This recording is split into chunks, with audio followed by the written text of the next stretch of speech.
Hello and welcome to the show where we look at how business shapes our world. I'm Stephen Carroll. Coming up, India's cash crunch hits the country's massive wedding industry, but could be a breakthrough for new payment methods. We'll speak to one company that's reaping the benefits.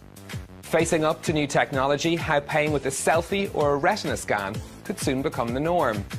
Plus, we'll be finding out what the latest roadblock for the Dakota Access Pipeline means for the US oil industry. First up, though, the effects of India's cash crisis continue to be felt.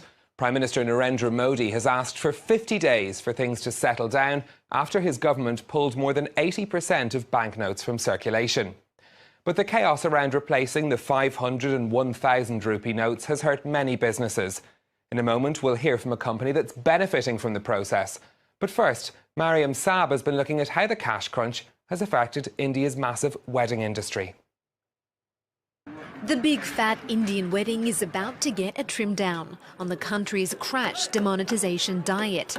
High-value notes have been cut out of circulation at a time of year when they're most widely exchanged, the start of India's annual wedding season.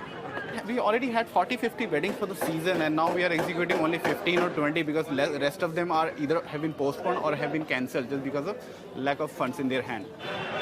Life savings are ploughed into weddings in India, with a typical urban family spending up to 70,000 euros on celebrations. Cash purchases for wedding-related expenses are commonplace, typically drawn from a savings stash put away over the years. The currency ban now has consumers tightening up their purse strings. What are you looking for, Didi? Hitting vendors where it hurts most. Small vendors, if it is a florist, you tell him that I'll give you a check, he will say, no, I don't have a bank account, right? So they look for the money in their hand. As in now, when people have money in their hand, but they're not able to pay, so they're coming down on decorations. So in that way, the whole economy, which is related to the marriage season, has come down.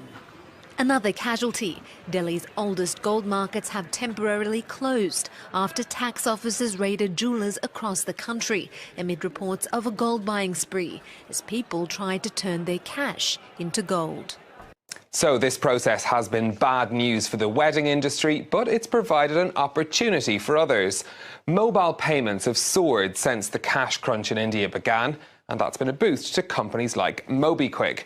Upasana Thakur is one of the co-founders of that firm, and she joins us now. Upasana, thank you for your time. Can I ask you, first of all, what sort of effect has demonetisation had on your business?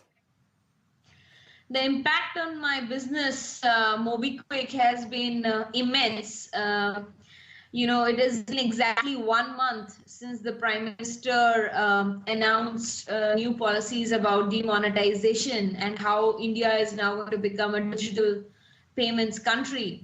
And I can tell you that my team of 220 people has been working out of 24/7 to deal with this situation. So overnight, 86% of India's transactions used to happen in cash.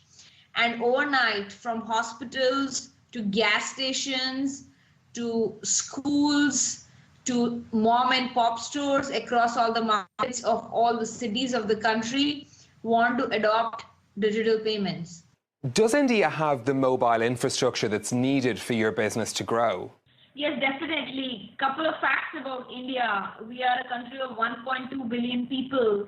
We have about 650-700 million mobile phones in the country. And we only have about 1 million POS, point of sale devices, where people can pay with cards. So that should give you a very high level sense of the largest distribution network in the country is the mobile network, which is why mobile wallets like MobiKwik are center stage in India today, because it's very fast for people to get on board a mobile wallet platform to send or receive money to anyone. What's the competition like there for mobile payments? So there's definitely competition. In many ways we are competing with the various banks who are trying to also get their point of sale devices to most of the retailers in the country who were previously only accepting cash. There are other mobile wallets as well, but I think that the largest competitor for us is just cash itself. because like I told you, 86% of all our transactions, which is 1.5 trillion US dollars worth of transactions, happen in cash. And, we are trying to convert all of these transactions into digital transactions. Now, even though the government is spearheading it and creating policy framework which supports this monumental shift in all Indians, it's not easy because nobody was prepared for the scale at which the change would happen. So I think in many ways, with this wave of demonetization over the next 6 to 7 months, I expect that at least 35 to 40% of all payments in India will convert to digital payments, and just achieving that in a span of 6 months is almost like an impossible feat for a country of the size and shape of India. Upasana Taku of MobiKwik, thank you for joining us. From mobile money to paying with a selfie, banks, businesses and governments are investing in new ways to securely identify people using things like retina scans and even heartbeat data. The market for biometric technology grew by 20% this year, but its development comes with increased privacy concerns. Our reporters Claire Williams and Far Bouchrak went to meet some of the industry's innovators at the Trust Tech Forum in Cannes. One look is enough to get you through this security gate. Amsterdam Airport is phasing in the technology over the next 2 years. Passports will be checked once on arrival and then never taken out again. Facial biometrics is unique, and in this case we transform documents and transactions into your face, so your face becomes your passport. Next year, MasterCard wants its customers to start shopping with selfies. So is it really possible to pay for something with a selfie? It is, or it soon will be. It depends on the issuers offering it to their card holders, but the technology is ready. So I open the app, confirm the amount and the merchant, so I click on that to say yes, and then ask to take a picture. And very important, I need to blink my eyes to make sure that it's a live person and not a picture that was shown in front of the camera. Beyond faces and fingerprints, biometric data comes from eyes, DNA, heartbeats and voices. People often say that. Yeah, so the question is, do you use it for real? Keys or passwords can be stolen, but no one can pretend to be you. This payments expert thinks it's only a matter of time. I believe that 2/3 of the world will ultimately end up paying with biometrics. I think the emerging markets will be a lot faster to adopt because they don't have our notions of privacy in the US and Europe.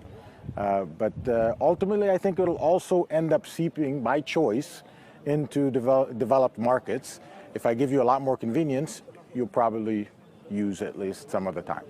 Technology that was the stuff of cinema is becoming reality. But we spoke to a privacy expert who says everyone should know what product or service they're getting before they hand over their precious biometric data. I think we should be very concerned about who is collecting it, what is the primary purpose, what is the secondary purpose, how is that information stored. For now, your biometric data is highly sought after. Companies are paying to access it. But give it away too easily, and like anything, it could lose its value. Next, another oil pipeline project in the United States has run into trouble.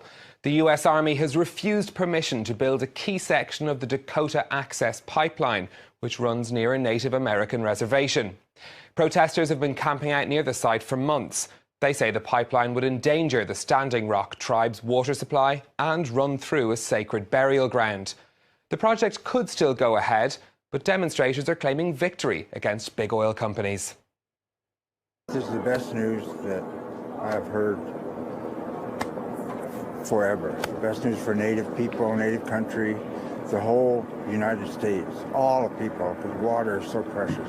This is just the tip of the iceberg of all the issues that are affecting our globe, our lives, our future here, and everyone's water. So this is a statement here that we can do it that should spread out. Why then is the oil industry so invested in projects like this? Well, Kate Moody's been finding out. Kate. Stephen, the Dakota Access Pipeline is a nearly 1,900-kilometre long route which would carry oil through North and South Dakota, Iowa and Illinois. It's mostly completed except for a section that's planned to run near the Standing Rock Indian Reservation, and that's the area that's become a protest site. Like the failed Keystone XL pipeline before it, this $3.8 billion project would be a boon for big oil companies. It would carry up to 570,000 barrels of crude per day. That's about half of North Dakota's current oil output. Energy Transfer Partners, the company behind the project, says the Dakota Access would create up to 10,000 local jobs for construction and upkeep. The pipeline would also help support American oil producers who have been struggling as global prices remain low. Industry analysts say the Dakota Access Pipeline would save an average $7 per barrel of oil shipped compared to moving it by railroad.